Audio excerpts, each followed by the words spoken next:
एक बार एक राजा था जिसके 3 बेटियां थीं। उसकी सबसे बड़ी बेटी एक बेकर से प्यार करती थी जो महल में डबल रोटी देने आता था। वह बेकर भी उसको बहुत प्यार करता था, पर वह उसका हाथ राजा से कैसे मांगे। सो वह राजा के जादूगर के पास गया और उसको अपनी हालत बताई। जादूगर बोला, क्या तुम्हारा दिमाग खराब हो गया है? एक बेकर एक राजा की बेटी से प्यार करे, अगर राजा को पता चल गया तो बस तुम्हारा भगवान ही मालिक है।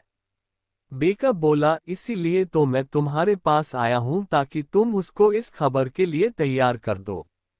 जादूगर अपने सिर पर हाथ मारते हुए बोला, तब तो भगवान हम दोनों की सहायता करे। मैं तो राजा से यह बात कहने की हिम्मत भी नहीं कर सकता।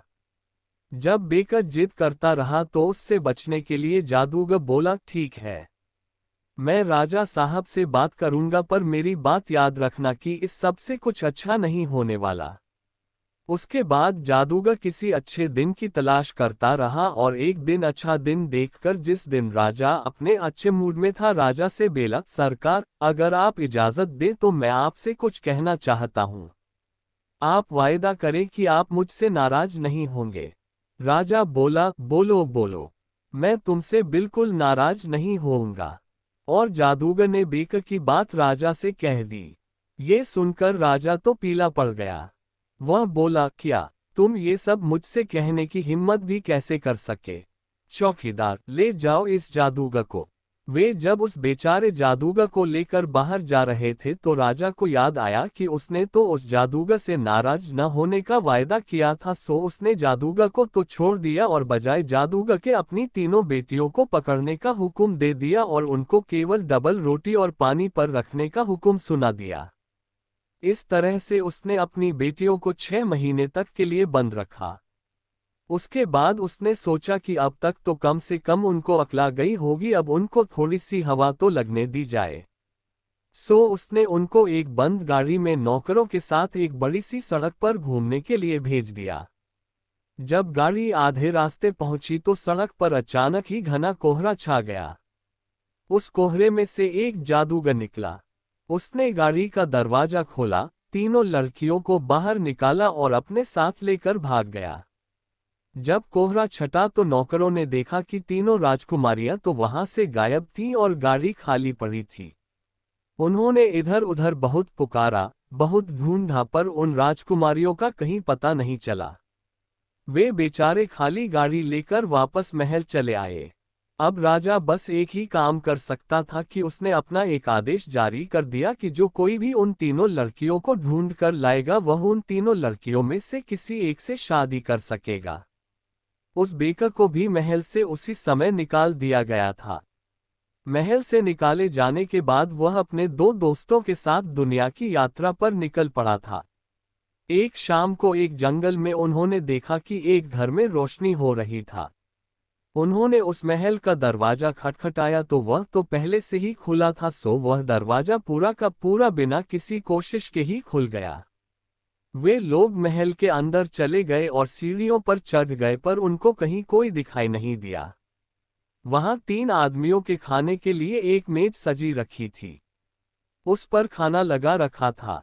वे उस मेज पर बैठ गए और वहां उन्होंने पेट भरकर खाना खाया। उनको वहां 3 सोने के कमरे भी दिखाई दे गए जिनमें 3 बिस्तर लगे हुए थे। सो वे जाकर उन पर सो भी गए। सुबह जब वे लोग सोकर उठे तो उन्होंने देखा कि उनके बिस्तरों के पास 3 बंदूकें रखी हैं। रसोई घर में खाने का सामान रखा है, पर वह अभी तक पकाया नहीं गया है। सो उन लोगों ने सोचा कि 2 लोग तो शिकार पर जाएं और एक आदमी घर में रहकर खाना बनाए। बेकर उन दोनों में से एक था जिनको शिकार पर जाना था। सो 2 दोस्त शिकार पर चले गए और एक दोस्त घर में खाना बनाने के लिए रह गया। जो आदमी घर में खाना बनाने के लिए रह गया था वह रसोई घर में आग जलाने के लिए गया। जब वह आग जलाने की जगह कोयला रख रहा था तो उसकी चिमनी के ऊपर से एक गेंद उछलती हुई उसके पैरों के पास गिर पड़ी और आकर वहां रुक गई। उसने बहुत कोशिश की कि वह उसके रास्ते से हट जाए, पर वह उसके रास्ते से नहीं हटी। उसने उससे ठोकर भी मारी, पर फिर भी वह बार बार उसके पैरों के पास आकर ही रुक जाती थी। जितनी बार वह उसको ठोकर मारता उस गेंद को वहां से हटाना चाहता उसको वहां से हटाना उतना ही मुश्किल होता। आखिर उसने उसमें एक बहुत जोर की ठोकर मारी तो वह गेंद फट गई और उसमें से एक टेढ़ी मेढ़ी छड़ी लिए एक छोटा सा कुबड़ा निकल पड़ा। वह कुबड़ा बहुत ही छोटा था। वह उस आदमी के केवल घुटनों तक ही पहुंच रहा था। पर उस छोटे से कुबड़े ने उस आदमी को अपनी छोटी सी छड़ी से इतनी जोर से मारा कि वह आदमी जमीन पर गिर पड़ा। यहाँ तक कि उसकी एक टॉग में घाव भी हो गया। उसके बाद वह कुबड़ा उस गेंद में घुस गया, गेंद बंद हो गई और चिमनी में से बाहर निकलकर गायब भी हो गई। अधमरा सा वह आदमी अपने हाथों और पैरों पर घिसकता हुआ अपने कमरे में आया और आकर अपने बिस्तर पर लेट गया। खाना पकाने के बारे में तो इस समय वह सोच भी नहीं सकता था। इसके अलावा क्योंकि वह एक नीच आदमी था इसलिए अपने बारे में सोचने के अलावा वह कुछ और भी नहीं सोच सकता था। उसने सोचा क्योंकि मेरी पिटाई हुई है इसलिए मेरे दोस्तों की पिटाई भी होनी चाहिए। जब उसके दोनों दोस्त शिकार से लौटे तो उन्होंने देखा कि शाम का खाना तैयार नहीं था और उनका दोस्त बिस्तर में पड़ा था। उन्होंने उससे पूछा कि क्या हुआ तो वह बोला कि कोई खास बात नहीं, बस यहाँ के बुरे कोयले की वजह से उसको कुछ चक्कर सा आ गया था तो वह गिर गया। अगली सुबह वह ठीक हो गया और बेका के साथ शिकार पर चला गया। बेका का दूसरा दोस्त जो घर में खाना बनाने के लिए रह गया था वह रसोई घर में आग जलाने के लिए गया तो पिछले दिन की तरह से उस दिन भी बाहर की तरफ से एक गेंद उछलती हुई आई और उसके पैरों के पास आकर रुक गई। उसने भी उस गेंद को अपनी ठोकर से मारकर बहुत दूर फेंकना चाहा पर वह गेंद भी बार बार उसके पैरों के पास आकर रुक जाती थी। आखिर उसने भी बहुत जोर लगा कर उसको ठोकर मारी तो वह गेंद फट गई और उसमें से फिर वही छोटा कुबड़ा अपनी टेढ़ी मेढ़ी डंडी के साथ निकल आया और उस डंडी से उस दोस्त को इतना मारा कि वह भी अधमरा सा ही हो गया।